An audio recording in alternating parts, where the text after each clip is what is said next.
గజం కేవలం 500 రూపాయలతో 1210 గజాల భూమి కేవలం 6 లక్షలు మాత్రమే. సిపిఎస్ రద్దుకు ఎందుకు బటన్ నొక్కలేదు సమాధానం చెప్పమని అడుగుతున్నా. ఎంత మాట్లాడాడంటే అందరి నెత్తిన చేయబెట్టి బుగ్గలు నిమిరి ఆ రోజు చెప్పింది అది ఎంత పని, వారం రోజులు సిపిఎస్ రద్దు చేస్తా అన్నాడు. ఎన్ని వారాలైంది? కడపటికి చివరి వారం వస్తుంది, తొందరనే పోయే వారం ఇంటికి పోతాడు. అలాంటి నువ్వు ఏం చేశావని అడుగుతున్నా. గుంటల పడిన బాగు కోసం ఒక్కసారైనా బటన్ నొక్కాడా అని మిమ్మల్ని అడుగుతున్నా. మీ రోడ్డు మీద వచ్చారు, ఎక్కడ చూసినా గుంతలే కదా అని మిమ్మల్ని అడుగుతున్నా. రోడ్లు బాగా లేవంటే చేలిచే పైకి చూపించండి, గట్టిగా చప్పట్లు కొట్టి నిరసన తెలియజేయండి. రైతుల ఆత్మహత్యల నివారణ కోసం ఒక్కసారి బటన్ నొక్కలేదే. ఎంతమంది చనిపోయారు? రోజుకు 4-5 మంది చనిపోతున్నారు, బలవంతపు మరణాలు చేసుకుంటున్నారు. రైతు బతుకు చితికిపోయింది. అలాంటి రైతుల కోసం ఎప్పుడు బటన్ నొక్కే పరిస్థితిలో లేడు.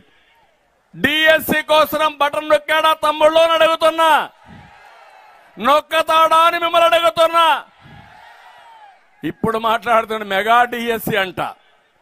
ఎవడికి చెప్తాం? మళ్ళా ఉద్యోగం రావాలంటే తెలుగుదేశం రావాలి, జనసేన రావాలి, అప్పుడే యువతకు ఉద్యోగాలు వస్తాయి. కానీ బటన్లు కొన్నాట్లు నొక్కాడు. Mining button నొక్కాడు. భూగర్భ సంపద మొత్తం దోచేశాడు.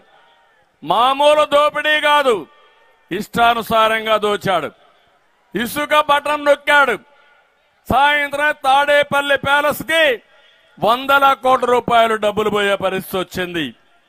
మద్యం బటన్ నొక్కాడు. అక్రమ ధనార్జన, సొంత బ్రాండ్లు ఎక్కడికక్కడ దోచేస్తున్నాడు.